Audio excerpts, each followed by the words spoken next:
14 dead men lay scattered across the clearing, their bodies twisted in traps my grandfather designed decades ago. My 15-year-old daughter pulled the trigger that ended Tommy Briggs' life, and my son bled out quietly beside me as fire consumed the cabin. We weren't supposed to become killers. We only came here for a family vacation. But once the forest remembered what the Morrison name stood for, there was no going back.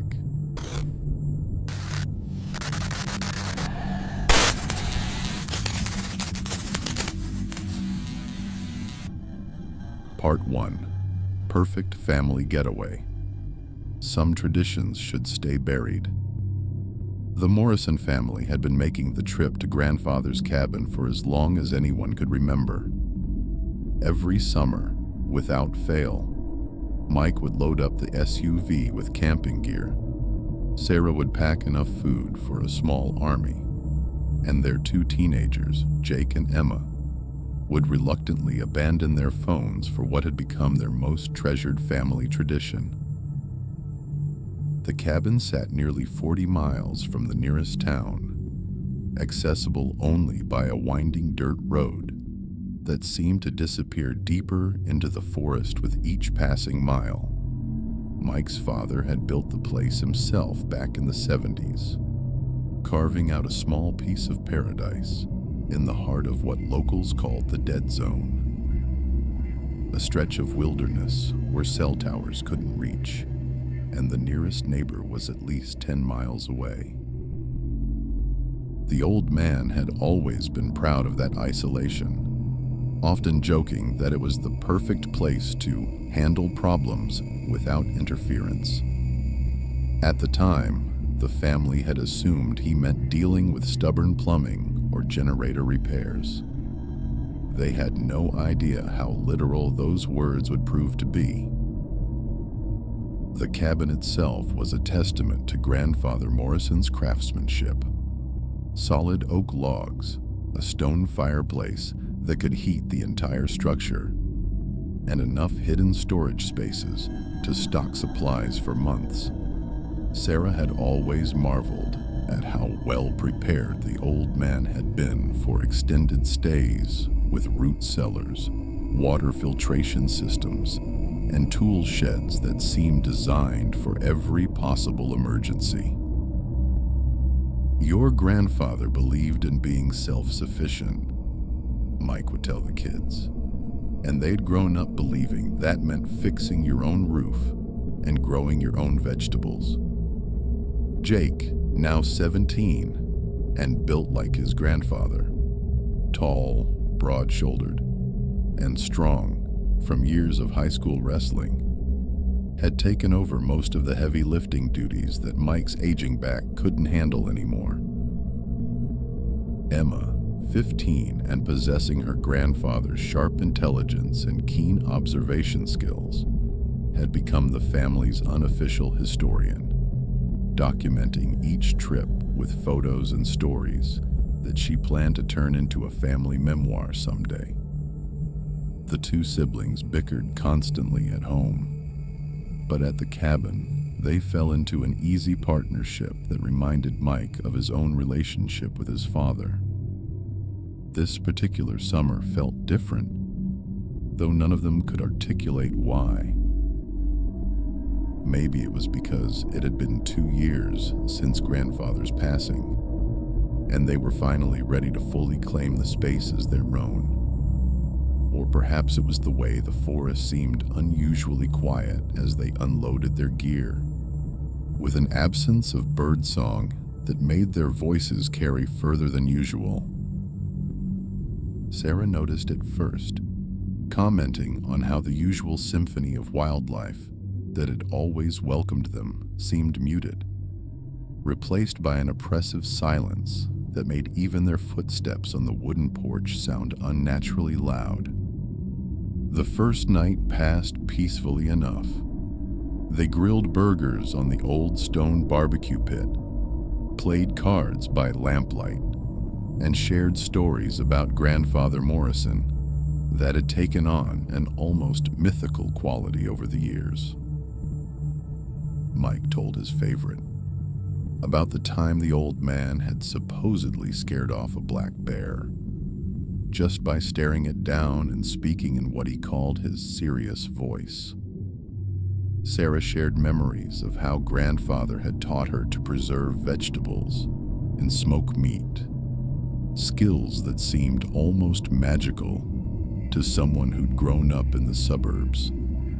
The kids listened with the patient attention of people who'd heard these stories 100 times, but still found comfort in their familiar rhythms.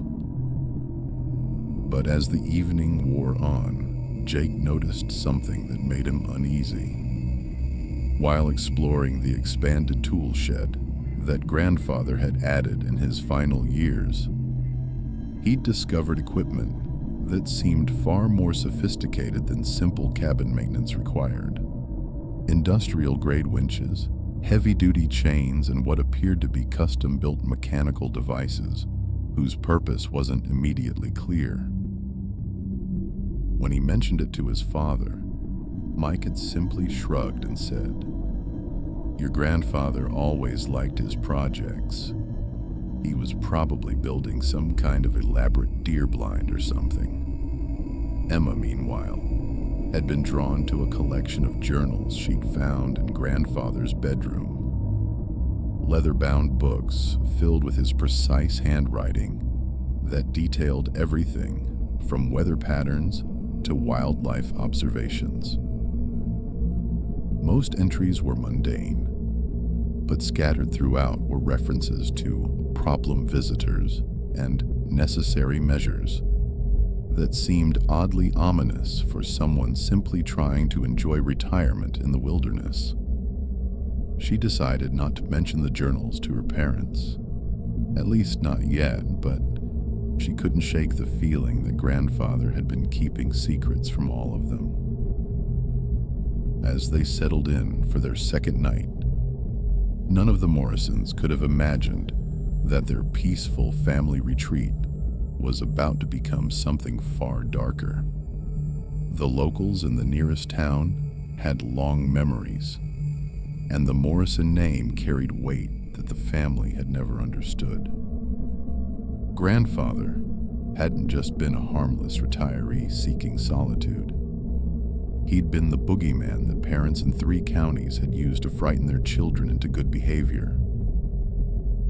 And now, with fresh Morrisons back at the cabin, old scores were about to be settled. The forest that had seemed so protective and welcoming was about to reveal its true nature, and the family's bonds of love and loyalty were going to be tested in ways that would change them forever. Some traditions, after all, run deeper than anyone realizes, and some family legacies are written in blood rather than memory. Part 2. The Threat Emerges. When Strangers Become Enemies. The sound of engines roaring through the forest shattered the morning peace like gunshots. Mike was splitting wood behind the cabin when he heard them. Multiple vehicles approaching fast on the dirt road, their engines revving unnecessarily loud as if announcing their arrival. Sarah looked up from the breakfast dishes she was washing at the outdoor pump, her face immediately tightening with concern. Jake and Emma emerged from the cabin, both instinctively moving closer to their parents as the noise grew louder. 3 pickup trucks burst into the clearing around the cabin, kicking up clouds of dust and dirt as they formed a loose semicircle. The vehicles were beat up and modified. Lifted suspensions, oversized tires, and exhaust systems that seemed designed to be as obnoxious as possible. Confederate flags and gun decals covered rear windows, and the beds of the trucks were loaded with empty beer cans, fishing gear, and what looked like hunting equipment. The engines continued running as 8 young men piled out, all appearing to be in their early 20s, all clearly drunk despite the early hour. The apparent leader was a tall, lean man with a scraggly beard and tattoos covering both arms. He wore a sleeveless shirt that showed off muscles built from physical labor, and his eyes held the kind of casual cruelty that comes from years of picking on anyone weaker than himself. The others ranged from skinny meth head types to thick-necked bruisers, but they all shared the same predatory energy as they spread out across the clearing, deliberately positioning themselves to surround the Morrison family. "Well, well," the leader called out, his voice carrying a thick local accent that turned every word into a sneer. "Look what we got here. More Morrisons come back to visit Granddaddy's little hideout." He spat in the dirt and grinned, showing teeth stained brown from years of chewing tobacco. "I'm Tommy Briggs, and these here are my boys. We've been waiting a long time for y'all to show your faces around here again." Mike stepped forward, still holding the splitting axe but keeping it low and non-threatening. "I'm sorry, but I think there's been some kind of misunderstanding. We're just here on a family vacation. We don't want any trouble." His voice remained calm and reasonable, the tone of someone who'd spent years diffusing difficult situations at his job in middle management. But Sarah could hear the tension underneath, and she began mentally calculating distances to the cabin door. Tommy's grin widened. "Oh, there ain't no misunderstanding, city boy. See, your daddy killed my uncle back in '89. Shot him dead right here on this property and buried him somewhere in these woods. The sheriff back then was too scared of the old man to do anything about it. But we ain't forgot. Not by a long shot." The other men murmured agreement, their eyes fixed on Emma with an attention that made Mike's grip tighten on the axe handle. "That's impossible," Sarah said, stepping closer to her daughter. "Mike's father was never violent. He was just a quiet man who liked his privacy." But even as she said it, she remembered the strange equipment Jake had found, the ominous journal entries Emma had discovered. Pieces of a puzzle she'd never wanted to solve began clicking into place. One of Tommy's companions, a heavy-set man with prison tattoos covering his neck, spat a stream of tobacco juice and laughed. "Lady, your father-in-law was the devil himself. Folks around here got stories that'd curl your pretty little hair. Hikers that went missing. Hunters who never came home. And anyone who got too curious about what went on up here at this cabin." He gestured toward Emma with a leer that made Jake's hands clench into fists. "But we ain't unreasonable. Y'all just pack up and leave, and maybe we'll let bygones be bygones." "We're leaving tomorrow anyway," Mike said quickly. "This is our last day." "There's no need for—" "Nah," Tommy interrupted, his voice turning harder. "Y'all are leaving right now. But first we're gonna collect what your daddy owed us, starting with a little compensation for all the pain and suffering he caused." His eyes locked on Emma, and his meaning became crystal clear. "Your daughter there is about the right age to start paying Daddy's debts." The change in Mike was instant and terrifying. The reasonable, middle-aged suburban dad disappeared, replaced by something primal and dangerous that none of his family had ever seen before. "You touch my daughter, and I'll kill you," he said, his voice dropping to a whisper. that somehow carried more menace than any shout. Sarah felt a chill run down her spine that had nothing to do with the morning air. Tommy laughed, but there was less confidence in it now. Big words from a city boy with an axe. "We got guns in them trucks, old man. And we got numbers, and we got nothing but time." He turned to his men. "Boys, why don't y'all go introduce yourselves to the little lady, while Daddy and me have us a talk?" What happened next would haunt the Morrison family forever. Jake, despite being outnumbered 4-1, launched himself at the nearest man with 17 years of wrestling training and pure rage driving him forward. The impact sent both of them crashing into the side of one of the trucks, and suddenly, the morning air was filled with shouting and the sound of violence. Mike roared and charged toward Tommy with a splitting axe raised, while Sarah grabbed Emma and tried to drag her toward the cabin. But there were too many of them, and they'd clearly done this before. Within minutes, Jake was on the ground with 3 men holding him down, blood streaming from his nose and mouth. Mike was disarmed and pinned against a tree, breathing hard and cursing in language his family had never heard him use. Sarah and Emma were corralled near the cabin steps, surrounded by men who smelled like whiskey and hatred. "Now that we got that out of our systems," Tommy said, wiping blood from a split lip where Mike had managed to land one good punch, "let's talk about how this is gonna go. Y'all are gonna pack up and leave, like we said. But first, we're gonna trash this place real good, just like your daddy trashed our lives.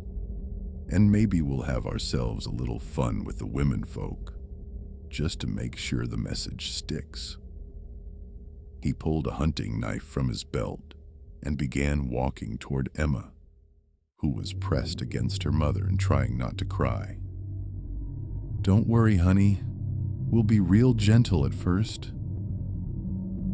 That's when Sarah Morrison discovered that maternal instinct could turn even the most civilized person into something savage.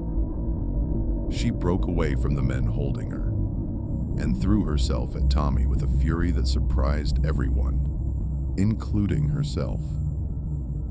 Her fingernails raked across his face, drawing blood, and she screamed words that would have made a sailor blush.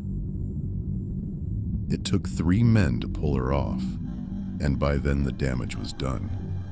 Tommy's face was a mess of scratches, and his pride was wounded even worse than his skin.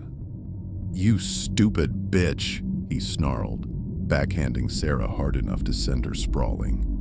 "You just made this a lot worse for everybody." He turned to his men, his voice shaking with rage. "Burn the place down, all of it, and make sure they watch every second." As the men began dousing the cabin with gasoline from jerry cans they'd brought in their trucks, Emma whispered something to her mother that would change everything. "Mom, I know where Grandpa kept his guns, and I know about the tunnels under the cabin. We don't have to just let them do this." The Morrison family was about to discover that some bloodlines carry more than just genes. They carry the capacity for violence that can lie dormant for generations, waiting for the right moment to emerge. And sometimes, the apple doesn't fall far from the tree at all. Part 3. Planning the Perfect Revenge. What Grandfather Would Do. The Morrisons huddled in the root cellar beneath their cabin, listening to the sounds of destruction above. Tommy's crew had spent 2 hours systematically vandalizing everything they could find. smashing windows, overturning furniture, and spray painting obscenities across the walls that Grandfather Morrison had lovingly crafted. But they hadn't found the hidden entrance to the underground storage area, concealed behind a false wall in the pantry, exactly as Emma remembered from her childhood explorations. The cellar was larger than any of them, except Emma had realized, extending well beyond the cabin's footprint in a network of interconnected rooms that spoke to decades of careful planning. Emergency supplies lined the walls, canned goods, water barrels, medical kits, and camping equipment that could sustain a family for months. But it was the weapons cache that held their attention now. Hunting rifles, shotguns, handguns, and enough ammunition to outfit a small militia. "How did you know about all this?" Sarah whispered to her daughter, her voice still shaking from the violence they'd witnessed above. A purple bruise was already forming on her cheek where Tommy had struck her, and her torn shirt revealed scratches from the struggle. Emma's eyes were bright with tears, but her voice was steady. "I found Grandpa's journals last night. Real ones, hidden behind the fake ones on his bookshelf. Mom, he wasn't just some harmless old man. He was something else." She pulled out a leather-bound book from the shelf beside them, its pages yellowed with age and filled with her grandfather's meticulous handwriting. Mike took the journal with trembling hands, his split lip making it difficult to speak clearly. What kind of something else? But even as he asked, part of him already knew. The strange equipment Jake had found, the way locals had always given their property a wide berth. The stories his father had told about handling problems. It all made terrible sense now. Jake, holding a bag of ice from the cellar's mini-freezer against his swollen face, leaned over his father's shoulder to read. The first entry that caught his attention was dated March 15, 1987. 3 more hikers came sniffing around the North Trail today, asking too many questions about property lines. Same as the others, young men with more attitude than sense. Had to remind them that some places aren't meant for visitors. Buried them with the others in the deer-blind clearing. Note: need more lime. The family read in horrified silence as entry after entry revealed the scope of their grandfather's activities. He hadn't been a hermit seeking solitude. He'd been a predator who used the isolation of his property to eliminate anyone he perceived as a threat. Drug dealers who tried to set up operations in his forest, hunters who trespassed on his land, law enforcement officers who'd gotten too close to the truth, even social workers who'd come looking for missing persons in the area. "Jesus Christ," Mike whispered, his hands shaking as he turned the pages. "Dad killed dozens of people over the years, maybe hundreds, and nobody ever suspected because..." He trailed off, the implications hitting him like a physical blow. "Because they were all outsiders," Sarah finished, her voice hollow. "People who wouldn't be missed, or whose disappearances could be explained away. He was smart about it, methodical." She looked around the cellar with new eyes, seeing it not as a survival shelter, but as a bunker built by someone who knew he was living outside the law. Emma pulled out another journal, this one more recent. "There's more. Look at this entry from 2018. She read aloud. "Tommy Briggs and his crew have been getting bolder. making threats about settling old scores. Time to remind the local trash that Morrisons don't forgive and we don't forget. The boy's uncle learned that lesson in '89, but apparently it didn't take. May need to teach it again, more permanently this time. The sound of engines starting above them indicated that Tommy's crew was finally leaving, but their laughter and shouted promises to return made it clear this wasn't over. Mike closed the journal and looked at his family, really looked at them. His wife's face was a mask of determination that he'd never seen before. His son was examining the weapons with the focused intensity of someone planning war. His daughter was already pulling out hand-drawn maps that showed every trail, every hiding spot, every tactical advantage their property offered. "We can't go to the police," Jake said, his voice thick from his swollen nose but steady with resolve. "Even if they believed us about Tommy's crew, they'd have to investigate all this." He gestured around the cellar. "And then they'd find out about Grandpa, and we'd be accessories after the fact or something." Sarah nodded, her maternal instincts now focused on protection rather than peace. "Those men aren't going to stop. They'll be back, probably with more people. And next time..." She didn't finish the sentence, but they all knew what Tommy had planned for Emma. Mike felt something shifting inside him, something primal and violent that he'd never known existed. Looking at his bruised family, thinking about what those animals had planned for his daughter, he discovered that he was his father's son in ways he'd never imagined. "Then we handle it the way Dad would have handled it," he said quietly.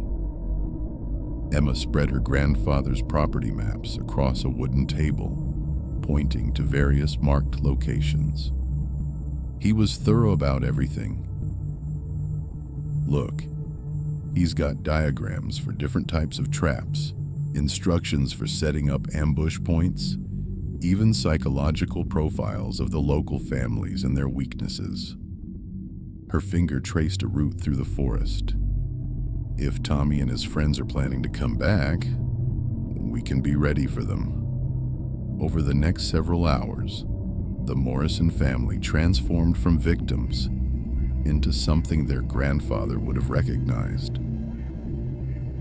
They studied his journals like military manuals, learning about pressure plate traps that could incapacitate without killing, snare systems designed to capture rather than simply injure, and psychological warfare techniques that could turn hunters into prey. Jake, despite his injuries, threw himself into the physical preparations with the enthusiasm of someone who'd found his true calling. The strange equipment in the tool shed suddenly made perfect sense.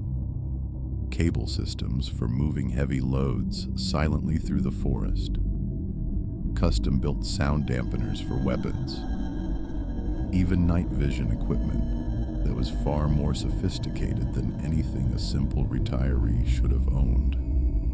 Sarah discovered that her years of organizing family activities had prepared her surprisingly well for coordinating a military-style operation. She assigned tasks, managed supplies, and planned contingencies with the efficiency of a seasoned campaign manager. "We're not killers," she insisted as they worked. "We're just going to scare them badly enough that they never come back." But as the night wore on and their plans became more elaborate, more sophisticated, more deadly, the line between defense and offense began to blur. Emma's suggestions grew increasingly dark. Jake's trap designs became more lethal, and Mike found himself considering options that would have horrified him just hours earlier. The final entry in Grandfather Morrison's last journal seemed almost prophetic. The blood remembers what the mind forgets. When the time comes, my family will know what to do. They'll discover that being a Morrison means more than sharing a name. It means understanding that some problems can only be solved permanently, and some people only learn respect through fear. As dawn approached, the Morrison family had completed their transformation. They were no longer the innocent suburban family who'd arrived for a peaceful vacation. They were something harder, colder, and infinitely more dangerous. Tommy Briggs and his crew had awakened something that should have stayed buried, and they were about to learn that some family traditions run deeper than blood. The sweet revenge they were planning would be thorough, methodical, and absolutely devastating, just the way Grandfather Morrison had taught them, even though they hadn't known they were learning. Part 4. The plan goes wrong. Some traps catch more than expected. Tommy Briggs returned that evening with twice as many men and 3 times as much alcohol. The Morrison family watched through night vision scopes from concealed positions as 15 pickup trucks rolled into their clearing, headlights cutting through the darkness like searchlights. The men who piled out were louder, drunker, and more heavily armed than the morning crew had been. They'd brought hunting rifles, shotguns, and even what appeared to be military surplus equipment. This wasn't going to be another intimidation session. This was going to be a massacre. "They've got Molotov cocktails," Jake whispered into his radio headset, watching from his perch in a tree overlooking the main approach. "And I can see at least 4 assault rifles. Dad, these guys aren't messing around." Mike's voice crackled back through the family's communication system, another piece of his father's sophisticated equipment that they'd discovered in the cellar. "Positions, everyone. Emma, you're sure the primary traps are armed?" He felt sick asking his 15-year-old daughter to confirm that she'd properly set devices designed to maim and kill. But the sound of Tommy's men laughing about what they planned to do to his family had burned away his last reservations about using lethal force. "All set, Dad." Emma's voice came back steady and cold, in a way that would have terrified him under normal circumstances. She was positioned at the trap controls in the hidden bunker Grandfather had built into the hillside, with clear sight lines to every approach route and the ability to trigger any of the dozen devices they'd spent the day installing.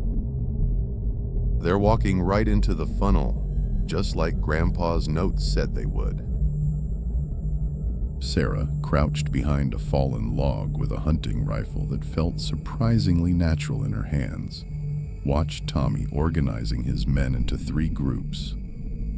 "They're splitting up," she reported. "One group heading for the cabin, one going around back, and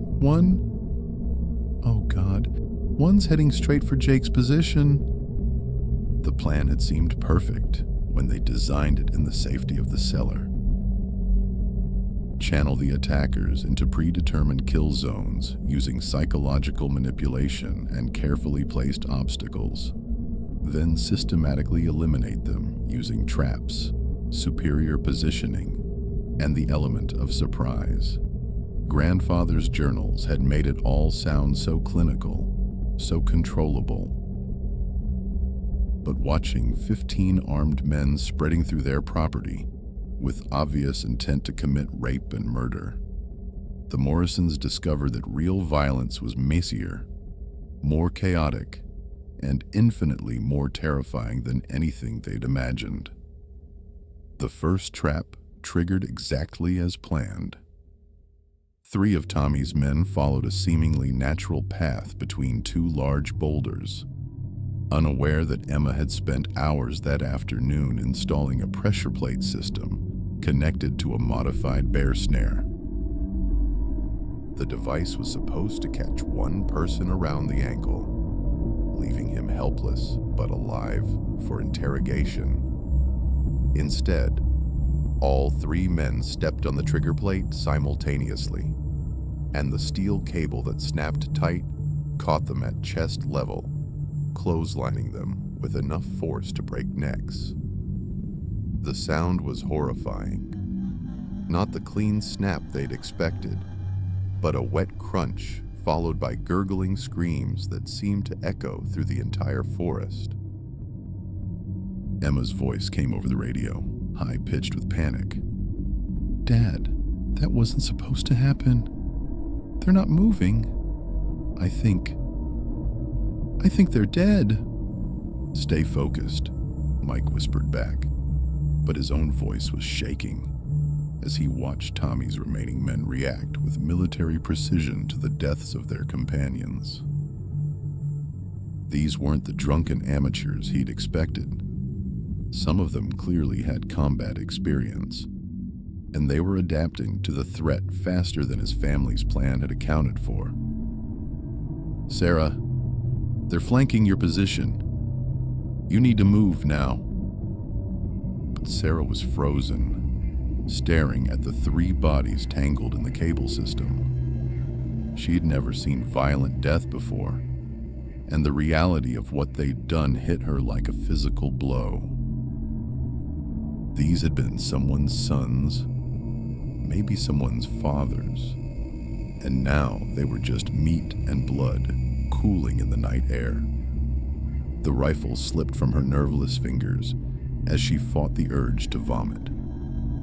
Jake's position was compromised next. The group of men moving toward his tree had spread out wider than anticipated, and while he managed to drop 2 of them with carefully aimed rifle shots, the 3rd flanked him and put a bullet through his shoulder before he could react. The impact sent him tumbling 15 feet to the ground, where he lay gasping and bleeding while enemy gunfire shredded the bark above his head. "Jake's down!" Mike screamed into his radio, abandoning any pretense of stealth as he opened fire on the men threatening his son. His shots were wild, desperate, and mostly ineffective, but they provided enough distraction for Jake to crawl behind cover. "Emma, trigger the secondary traps, all of them." Emma's fingers flew over the control panel her grandfather had designed, activating every remaining device they'd prepared. Explosive charges detonated in sequence along the main approach road, sending pickup trucks tumbling end over end in balls of flame and shrapnel. Pit traps opened beneath running men, dropping them onto sharpened stakes that grandfather had positioned decades earlier. Spring-loaded spikes shot from concealed positions in trees, finding targets with mechanical precision. The carnage was immediate and absolute. Within 30 seconds, Tommy's force of 15 men was reduced to 5 survivors, all of them wounded and terrorized. The Morrison property had become a slaughterhouse, with body parts scattered across an area the size of a football field and blood pooling in every depression in the ground. But the family's victory came at a cost they hadn't anticipated. The explosions had been visible for miles, and the sound of gunfire would bring unwanted attention from authorities who'd been carefully avoiding the Morrison property for decades. More immediately, the surviving attackers included Tommy himself and 4 of his most experienced fighters, men who'd now seen their friends butchered and had nothing left to lose. "You fucking psychos!" Tommy's voice echoed across the clearing, filled with a rage that made his earlier threats seem playful. "You killed my boys. You killed my fucking boys." The sound of him reloading his weapon was audible even from a distance, and his surviving men were already moving to new positions with the deadly efficiency of people who'd done this before. Mike realized with growing horror that their carefully planned defense was collapsing into exactly the kind of chaotic bloodbath that his father's journals had warned against. They'd wanted to scare their attackers away, but instead, they'd created enemies who would never stop hunting them. Worse, they'd discovered a capacity for violence in themselves that was both terrifying and intoxicating. Emma's voice over the radio was different now. Colder, more focused, with an edge that reminded Mike uncomfortably of his father. "Dad, I've got Tommy in my sights. The rifle Grandpa left is zeroed for this exact distance. I can end this right now." Looking at his wounded son, his traumatized wife, and the killing field their family vacation had become, Mike Morrison faced a choice that would define the rest of their lives. They could try to retreat, escape, and hope that the survivors would eventually give up their quest for revenge. Or they could finish what they'd started and accept that they'd become the very monsters their grandfather had been. The sound of sirens in the distance made the decision for him. Someone had reported the explosions, and law enforcement was finally coming to the Morrison property. In a few minutes, there would be questions they couldn't answer, evidence they couldn't explain, and consequences that would destroy what remained of their family. "Take the shot, Emma," Mike whispered into his radio, crossing a line that he knew he'd never be able to uncross. "Take them all." Part 5. Hunted by the Past. Grandfather's Real Legacy. Emma's first shot took Tommy Briggs in the center of his chest, spinning him around like a marionette with cut strings. The .308 Winchester, round her grandfather had left, chambered in his custom rifle, punched through Tommy's sternum and exploded out his back, painting the side of his pickup truck with blood and bone fragments. He was dead before he hit the ground, but Emma was already tracking her next target through the scope, her breathing steady and controlled in a way that would have horrified her parents if they had had time to think about it. The remaining 4 men scattered like rabbits, but Grandfather Morrison had designed his killing field with decades of experience. Every piece of cover was a trap. Every escape route led to another ambush point, and the approaching sirens meant that wounded animals would do desperate, stupid things that would make them easy prey. Emma's second shot caught a man trying to climb into one of the undamaged trucks, the bullet shattering his spine just above the pelvis and dropping him screaming into the cab. "Jesus Christ, Emma, that's enough!" Sarah screamed into her radio, but her daughter's response was calm and matter-of-fact, in a way that made Sarah's blood freeze. "Not yet, Mom. Grandpa's journal says you never leave survivors who know your identity.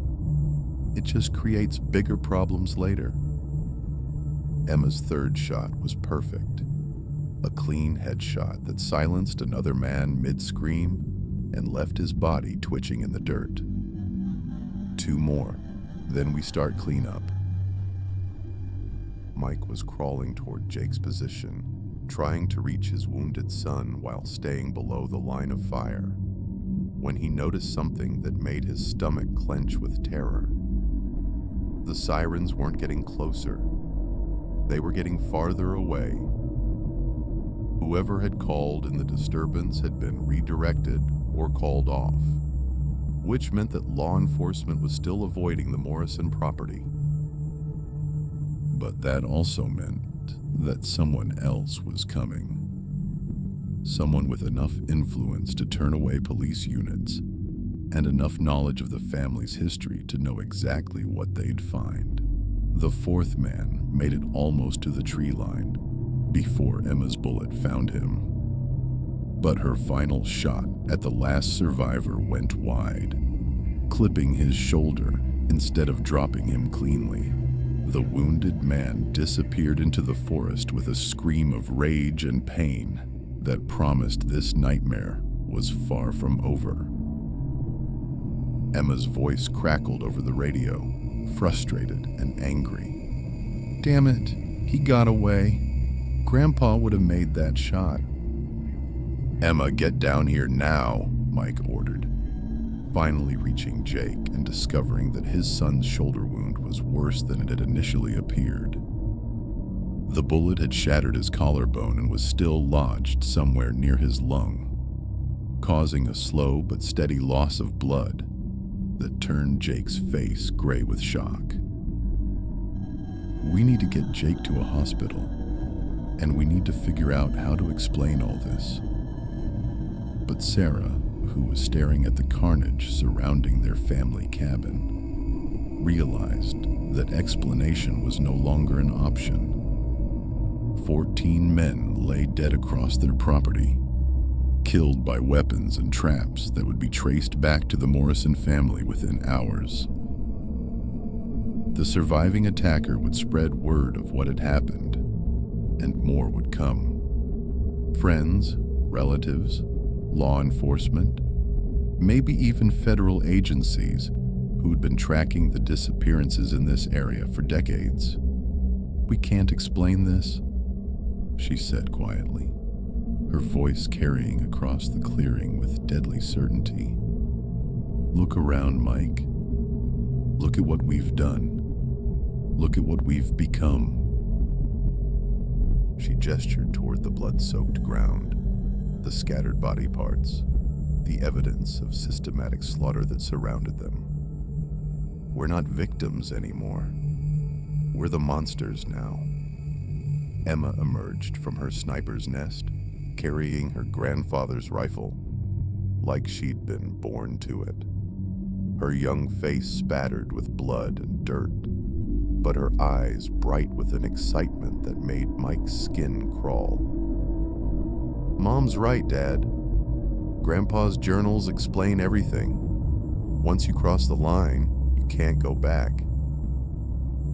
You either finish the job completely, or you become the hunted instead of the hunters." Jake, despite his wound and loss of blood, was already thinking tactically. "The one that got away will bring reinforcements. Probably tomorrow night, maybe the night after. We need to be ready, and we need to decide if we're going to run or if we're going to finish this the way Grandpa would have." Mike looked at his family, really looked at them. His wife was methodically reloading her rifle with the efficiency of someone who discovered a hidden talent for violence. His wounded son was sketching tactical improvements to their defensive positions in the dirt with his good hand. His 15-year-old daughter was cleaning her grandfather's rifle with the reverence of someone handling a religious artifact. They weren't the same people who'd arrived at the cabin 3 days earlier.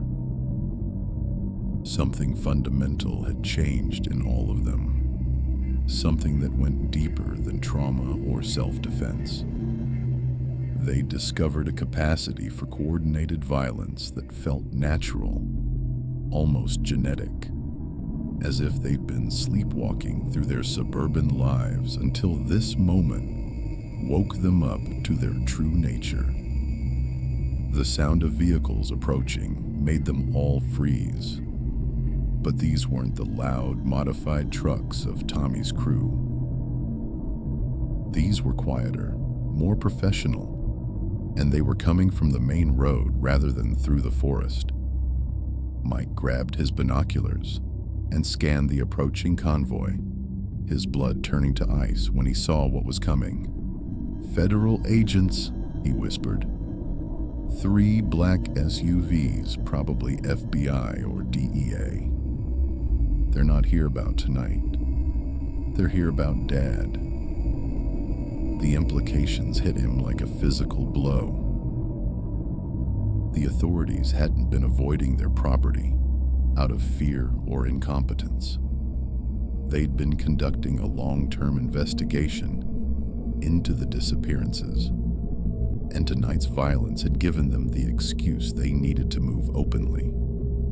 Emma was already moving toward the cellar entrance, her grandfather's training taking over completely. Emergency protocols, just like the journals described. "We've got maybe 10 minutes before they reach the cabin." "Dad, can you carry Jake?" "Mom, grab the burn bags from the cache. We need to destroy everything that connects us to tonight." Sarah looked at her daughter with a mixture of pride and horror. "Emma, honey, we're talking about running from the FBI. We'd be fugitives for the rest of our lives." But even as she said it, she was already moving toward the hidden supplies, her body acting on instincts she didn't fully understand. "Better fugitives than inmates," Emma replied matter-of-factly. "Besides, Grandpa left us everything we need: new identities, offshore accounts, safe houses. He planned for this day even if we didn't." She was packing equipment with military precision, selecting only the most essential weapons and supplies. "We can disappear tonight and surface somewhere else as completely different people, but only if we move now." Mike lifted his wounded son carefully, feeling Jake's blood soaking through his shirt, but amazed by how light the burden felt. Everything seemed different now. His senses sharper, his thinking clearer, his purpose more focused. The fear and confusion of the past few days had been burned away by violence, leaving something harder and more primitive in its place. As they prepared to abandon their old lives forever, Mike realized that his father's real legacy wasn't the cabin or the weapons or even the journals. It was this moment of transformation, this awakening to their true nature as predators rather than prey.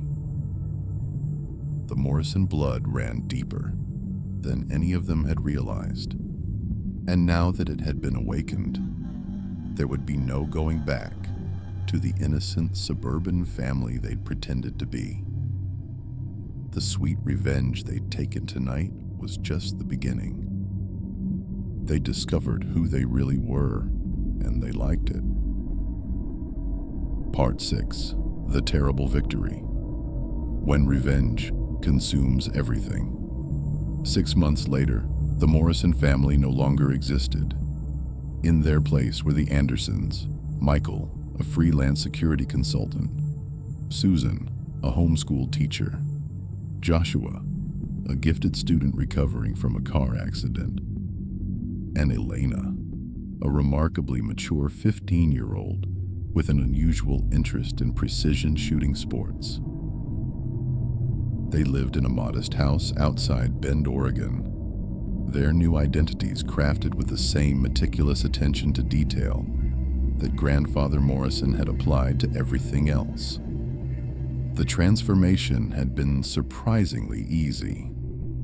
Grandfather's escape plan had included multiple sets of documentation, bank accounts in various names, and detailed instructions for disappearing into new lives without leaving traces. What he hadn't included was a manual for living with what they'd become. That education was ongoing, and it was proving to be the most difficult part of their new existence. Michael Anderson woke every morning at 4:30 a.m., not because he had to, but because that was when the nightmares usually started. He'd slip out of bed carefully to avoid waking Susan and make his way to the basement workshop, where he'd begun crafting items that their new life might require. His hands, which had once struggled with simple home repairs, now moved with practiced efficiency as he assembled surveillance equipment, modified hunting rifles, and prepared contingency plans for threats that hadn't materialized yet, but inevitably would. Susan had discovered that her maternal instincts, once focused on school activities and healthy dinners, now extended to teaching her children skills their suburban friends would never need. She'd enrolled them in martial arts classes, wilderness survival courses, and had quietly begun stockpiling supplies for emergencies that went far beyond natural disasters. Her conversation with other parents at school functions felt like performance art, discussing college applications and weekend plans while mentally cataloging which neighbors posed potential security risks. Joshua's physical therapy for his shoulder injury had progressed remarkably well, but the psychological changes were more complex. The 17-year-old, who'd once worried about wrestling matches and college applications, now spent hours studying tactical manuals and practicing with weapons that most adults had never seen. His girlfriend back in their old life had tried to maintain contact through social media, but her messages went to accounts that no longer existed, sent to people who had died in a cabin clearing 6 months ago. Elena was perhaps the most unsettling success story of their transformation. The 15-year-old had not only adapted to their new reality, but had begun to thrive in ways that made her parents proud and terrified in equal measure. She joined the school's competitive shooting team and was already being scouted by college programs that specialized in marksmanship. Her academic performance had improved dramatically, as if the violence had sharpened her focus rather than traumatizing her. The local shooting range had become Elena's second home, and her instructors were consistently amazed by her natural ability and mature approach to firearm safety. What they didn't know was that she'd been practicing with targets that shot back, learning lessons about precision and consequence that most people never faced. Her journal, which she kept hidden in the same way her grandfather had concealed his most important thoughts, contained entries that would have horrified child psychologists. Killed my first human at 15 years old, read one entry. Mom and Dad think I'm traumatized, but I'm not. It felt right, natural, like I'd been waiting my whole life to discover what I was really good at. Grandpa would be proud. The family's new life had an almost perfect surface. Good grades, community involvement, friendly relationships with neighbors. But underneath, they remained connected to their violent transformation in ways that grew stronger rather than weaker with time. They developed their own language of glances and gestures, a way of communicating threat assessments and tactical considerations that looked like normal family interaction to outside observers. Their dinner conversations, which had once revolved around homework and weekend plans, now included discussions of defensive positions, emergency protocols, and hypothetical scenarios that tested their ability to work together under pressure. Susan would present situations like logic puzzles. If Joshua is compromised at school and Elena is at shooting practice, what's our rally point, and how do we establish communication? The children would respond with detailed plans that demonstrated they'd inherited more than just their grandfather's blood. The FBI investigation into the Morrison property had officially concluded with no charges filed. The crime scene had been too chaotic to establish clear responsibility, and the surviving witness had disappeared shortly after giving his initial statement. Found dead in a motel room 3 states away with what appeared to be a self-inflicted gunshot wound. Elena had practiced that particular shot dozens of times at the range, perfecting the angle and distance that would make it look like suicide rather than execution. Michael Anderson read the news coverage with professional interest, noting how the investigators had missed crucial details that would have led them to different conclusions. The Morrison cabin had burned to the ground shortly after the federal agents arrived, apparently due to a gas leak that ignited when the generators were started to power the investigation equipment. The fire had been so intense that it consumed most of the evidence, including the hidden tunnels and weapons caches that had made their final stand possible. Local news reports described the incident as a tragic confrontation between federal agents and armed militia members, with both sides suffering casualties before the situation escalated beyond control. The narrative was plausible enough that most people accepted it without question, especially since the few survivors had quickly relocated to other parts of the country and weren't available for follow-up interviews. But the Anderson family knew the truth, and that knowledge had created bonds between them that went deeper than normal family relationships. They'd killed together, bled together, and escaped together from consequences that should have destroyed their lives. They'd discovered that they were capable of coordinated violence at a level that surprised even them, and they'd found that they liked the people they became under pressure. Susan had begun researching other families with similar histories, using genealogy websites and public records to trace bloodlines that might carry the same capacity for violence they'd discovered in themselves. She'd identified several potential targets, people whose ancestors had wronged the Morrison family in ways that demanded generational justice. The sweet revenge they'd taken at the cabin had been reactive, defensive. What they were planning now was proactive, methodical, and infinitely more satisfying. Elena's shooting competitions had provided cover for reconnaissance missions to locations where these target families lived.